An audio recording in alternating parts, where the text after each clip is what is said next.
it's nice. I remember as a young man eating the pits, eating the pulp. Wow. It's a Wow. little one. Yeah, it's very invasive, that vine. It is, but Yeah. it's one of my favorite foods, man. This is the chayote squash. Yeah. I like pickling this one. This is the one that I mixed in with the turmeric. Oh, okay. What is this? This is Rollinia delicioso. This is one of the jams here. Is it white inside? Yeah.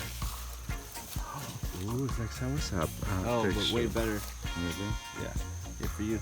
Oh, yeah, exactly. Let's see. Oh, it's great. Do it all again. It's so good, man. We're here in the island of Kauai in Hawaii with Robby Cruz, who is running the Kauai food forest. And today Robby's going to teach us a little part of permaculture called, tell me again what it's called. Agroforestry. Yeah. Agroforestry. Yeah. So tell us what you're doing here, Robby. I'm only one of many of stewards that take care of this project with Regeneration's Botanical Garden. And what we're basically doing is we're learning how to create forestry systems. And what that is learning how to take a piece of, let's say, anything from grass and move it into a perennial ecosystem. All ecosystems are trying to move away from grasses and into forest settings. And what we're going to do is we learn how to harness that engine that is moving into that direction and work with the trees and work with the bacteria and fungi to be able to create fertility, but then also be able to create food and abundance for the natural world at the same time. Okay. And we're going to talk about how you can use this at home in your own garden and yard. But one of the things that I love about it so much is the problem with our vegetables and foods nowadays is that they have very, very little nutrients because since the early 1900s, our soils have been depleted. And then, of course, with more and more conventional farming, as well as pesticides, fungicides, and chemicals, the soils are becoming worse. So one of the things that I love that you guys are doing is actually rebuilding soil, right? Yeah. Right now, the traditional way that we farm is we have a lot of tillage, and when you till the soil, you're exposing the soil to oxygen, and it loses its carbon, okay? And it actually is off-gassing, and when it's off-gassing, it's losing its organic matter. And then the organic matter is what holds the moisture. The organic matter is what holds the life inside the soil. Once you lose enough organic matter, you turn soil into dust. You turn soil into sand. It becomes a desert. Okay, and that's basically what humans have been doing. If you look at every old human civilization, eventually we turn it into dust. Really? And that's a downfall of humanity since we've started doing agriculture. The conventional systems are kind of like mining. We're mining out those minerals, right? Okay. But this system is reflecting of nature, and in nature, the minerals are going to be in the leaf litter, because the trees are what are actually pulling the minerals out of the ground, pulling the minerals and the elements out of the air, and they're holding that in their leaf litter. So what we're doing is we're harnessing the power of the trees, we're harnessing the power of our shrubs and all these bush layers that we're intercropping together, and we're able to accelerate the growth of soil by using the fungi world and the bacterial world. So the main things that we're doing is we're using a huge amounts of bananas, because bananas create a lot of biomass for us, and biomass is what is going to give us soil. So the faster that we can create biomass and add it to the soil and keep the soil covered with that, the more that we're going to be able to create soil and life and be able to hold that life in the soil. The food for the soil is the organic matter. So no matter where you're at, I know everybody has lawn clippings down their blocks. You know, people are already bagging them up for you. So, and then people lay out the logs, you know, that they're not going to use after you cut down all these trees. Lawn clippings, leaves, logs, that's fuel for the soil. Right. But people look at it as waste. You could either do it in the compost style and add, you know, nitrogen and stuff from your food scraps, or you could apply it straight underneath your trees and onto your beds and your plants that you're trying to add fertility to, and it'll be a slow compost process, but that's what nature does also. All right, so let's see what you're doing here. Yeah, this is a little guild that we put together a few weeks ago, and it's a little weedy right now, but I'm really stoked on it. I think it's quite beautiful. This is Suspania sesbin. This is one of our main nitrogen fixing trees for the forest system, and it provided a lot of our initial shade and our initial wood to be able to feed the system. And then back here we have, this is a jackfruit tree. And we've been cutting it back and trying to keep it really low. We try to push the trees down and make them have skirts so they create a lot of shade, and that we don't have to mow underneath them, because we're trying to block out the ground, keep the ground as cool as we can, and to be able to grow things on top of it. They're going to amplify the fertility system. So one of our big things is comfrey. I'm a big advocate of comfrey, and I grow comfrey edges over all of our guilds. And then I also line them with either banana logs or wood logs, and that is what I have available to me. But if you could look down here, you could see these banana logs. They go from being really big and fat like this and pretty plump, and then over time they break down and they just become like wet mats basically. And once you get to the bottom of them, there's just always so much life. And this is kind of like a slow drip fertilization system, and then also watering system. And this is what you were talking about earlier when you called it a living mulch, right? Yeah, this is a living mulch. So how I see it is there's 3 layers of mulch. I have my leaf layer, which is going to be the leaves that are in the sky that I'm working underneath, and that's going to be the first layer that is going to block the sun and help my plants from not getting cooked. Okay. You know what I mean? If a lot of places are really, if they're really new, they're not going to have a lot of shade, and shade, no one likes to be out in the direct sun, neither does your plants or your soil. Okay. So my living mulch is going to be, my first living mulch is going to be my leaf litter. My second mulch is going to be my living mulch, which is usually my comfrey. I use a lot of coleus here also. And then my third mulch is going to be my ground mulch, which is going to be in contact with the ground. Essentially what mulch is for is to cover the soil from the sun hitting it directly. That's why people put wood chips down. Yeah, I mean, how I like to look at it is the soil is like the stomach, right? Yeah. So if you're gonna, if you want your stomach to actually process something, you have to feed it something. Uh-huh. So it eats organic matter. Okay. So mulch is organic matter. Okay. Okay. So as we put that down, it's gonna cover the soil, and it's gonna keep the soil cool and give it it's gonna also keep it wet. And then that is kind of like, think about our stomach. If it wasn't wet and it was dry, okay, it wouldn't be able to function. Okay. So it needs the acids and stuff in there to be able to break down. So if the soil is not covered, it can't work properly as far as digesting the food and be able to get the minerals out of the organic matter. So, and how do you prepare the ground before you put all this down? You were saying you make it in channels. Okay, yeah, and whenever we did this system, we laid this system out in what we call berms and swales. Okay. All right, the whole system has a slight downhill grade, and what we did is we cut in berms and swales on contour. Uh-huh. And what that does is, instead of the water shedding off the project, yeah, the water gets stuck in our swales and slowly percolates into the system, and that keeps the system watered. We're blessed to be in a very wet location. This is one of the wettest spots in the world. Right. But where we are now, I've never seen it actually hold so much water like it does now, because now the system is matured. It has enough dead roots inside the system to be able to hold massive amounts of water. Yeah. And so this place is all on self-drip. So berms and swells are essentially channels that create pools so that the roots can reach underneath and grab the water out of them. Yeah, I mean, so yeah, it's gonna retain water. Okay. And in permaculture, you're trying to slow down the water, you're trying to stop the water, and you're trying to get the water to penetrate into the ground. If the water is just gonna, run downhill as fast as it can, yeah, what it's gonna do, it's gonna take topsoil away from it, and it's going to make the soil less absorbent as it would be beforehand. Okay. So by using these berms and swales, we're slowing down the water, we're getting the water to stay here, and then the water is staying in the trees. And that's why all of our comfrey looks like it's just got watered. It's just completely full of water and minerals. How can people use this sort of process in their small little garden at home? Just by planting the foods on a higher level than the channel that's in between them? I would say start to read your landscapes and look at your landscapes as far as where you can hold water. Okay. And think about always having water reserves on like higher up in your landscape.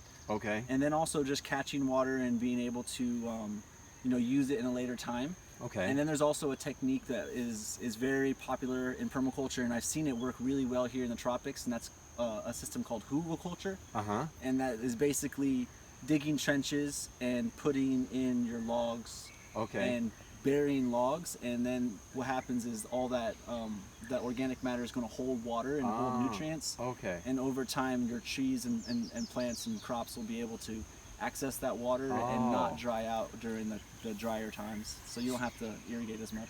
So if you have a garden, you dig a few 2 feet down or something and put a few logs or just chopped wood or something down in there, that will act like a sponge and absorb water and hold it there so the plants can access it. Yeah, absolutely. You should look it up. You want to dig a decent sized hole. Okay. But then also you want to try to, whenever you're creating the top layer, try to add some nitrogens and stuff to it. Okay. Because the wood is also going to pull nitrogen in to try to decompose. Okay. So you want to make sure it has enough life as far as to be able to get those processes happening. Yeah. But yeah, organic matter is what is going to hold water, and it's always going to benefit you. Now it's a funny thing, in my garden at home, what I notice is when it rains, the amount of growth is so much more compared to just hosing it with water. And I know that's because there's fluoride in the water and lead and so many other chemicals and everything like that. So what you're saying reminds me of the rice paddies that I would see in Bali, for example, where they were like steps. Right, terraces, yeah. That's essentially done so that it would hold the rainwater, as opposed to like what my grandmother would do, would have all these buckets outside in her garden, and then she would just, you know, over days put it in that. You're saying you could just do that with the soil by creating levels and a channel in there that you call berms and swales, and then put like the logs underneath. Not everybody's gonna be lucky enough to have the banana trees, but any kind of wood surrounding your area, and then put a living mulch on top of that is going to essentially accomplish what you're talking about. Yeah, I mean, what we're always trying to do is, you know, make sure the soil's covered. Organic matter, organic matter, organic matter. The more organic matter that you can have in contact with the ground, it's going to feed the soil. It's going to keep it nice and moist. Okay. The more diversity of organic matter, the more diversity of fungi and bacteria you're going to have. Okay. And another very important message to take home with this is don't throw away all the leaves in the fall. Oh yeah, that's the jam, man. That's the magic. And the grass clippings and all that. Just find somewhere to be able to put this place. I mean, people aren't going to stop you from gardening up the world. You know? Take that stuff. That stuff is valuable. And that's where the minerals are at, is inside those leaves and grass clippings. Yeah. Right. Okay, so putting that back in will provide nutrients, regenerate more soil, which is some of the biggest problems that we're having now, is that even organic farmers, you were telling me, are not regenerating and recreating soil, right? Less than 5% of farming is organic farming, and even organic farming isn't regenerative farming. It's not making soil. Soil is still being degraded, and we're still mining in the same process. It's just a lot less toxic. So this is like a completely different kind of system. And this is also relevant to what you were talking about earlier with deforestation. So what is the problem with taking so many trees and forests away? So what happens is they take so many of the same kind of trees out, and then the forest becomes not as diverse as it was, and so it doesn't have the right kind of animals, the right kind of bacteria, and everything to be able to keep that forest happy, because it becomes almost a monoculture.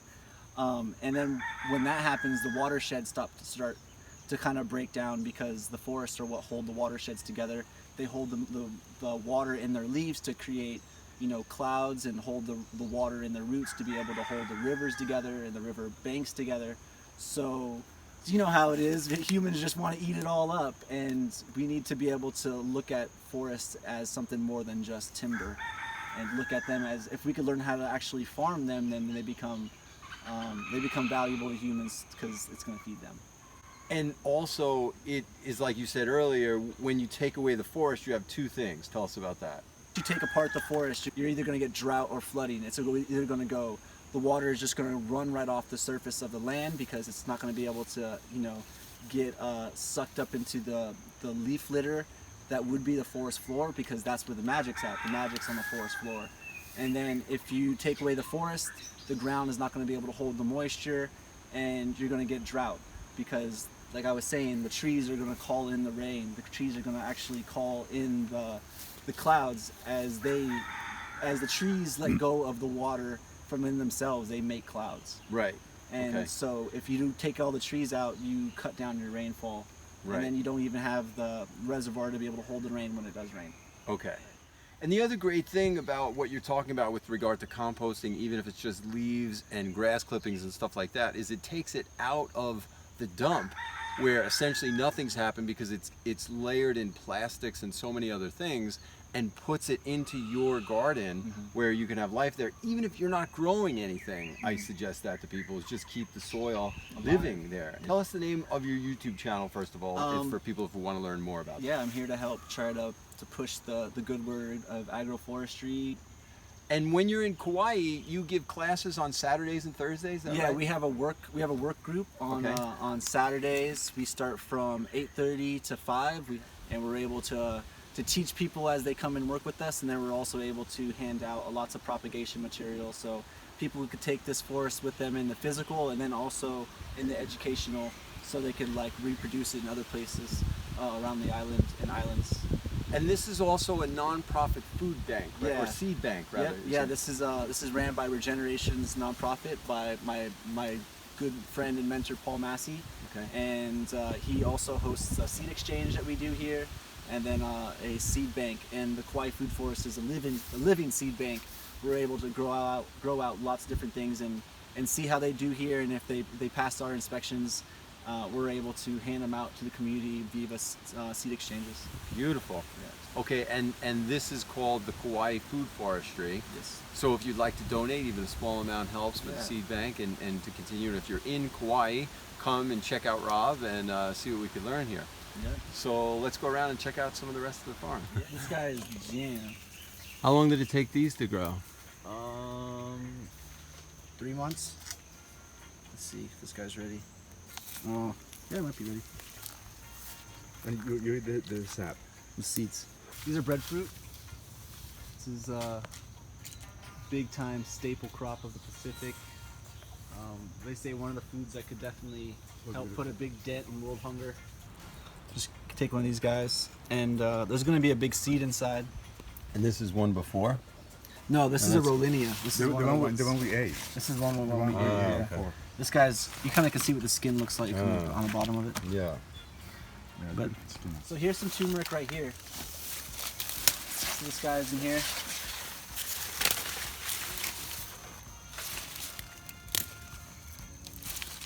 We call this one the yellow. It's kind of like a yellowy color, and it's a little bit more soapy than our red one, but it makes great curries. This is what the yellow curry is made out of for. I like the knives too. You look like a ninja. It helps if you don't keep your knives on you, you will lose them. Yeah. So this is a mango steam. Flip-flops, your slippers, your sandals. So this is a little experiment we are doing. We're putting this runway in chocolate mint. So now this guy. You look like you're getting ready for a luau. Yeah. Very sweet, Chocolate mint. Ah, is that what it is? Yeah, exactly. Like. This is another banana we just planted. We haven't been planting bananas in a long time. And this is like, we mulched this guy so heavily and gilded it really hard. See how we have the whole thing lined in wood? So we can see how these weeds are kind of trying to go over this. And then the Comfrey's gonna start making the leaves go this way and try to block this guy back. But we have a huge amount of biomass underneath this. This ground is nice and wet, and it's gonna stay wet. And we put all these logs, all the banana logs here to hold the moisture in. And then we got one banana in the center. So hopefully our plan is to never have to weed this. You know, Have a cluster here. or just weed it one time. So my old gardens that I used to kind of work in, and there's all kinds of fun things. This is a Tulsi basil. This guy smells really nice. It's kind of menthol-y. These are called splianthes. So try a little tiny bit. Take a little bite. Like a tiny little bite. sunflower. Call it hummingbird tree or Cispania grandiflora. It's pretty big in the Filipino community, and they eat it. They eat the flowers. Yeah, Yeah, they I thought so. pan fry the flowers. Yeah, So they're really beautiful. Yeah. Very pretty. So it's in the bean family. And this is another example of you doing the mulch.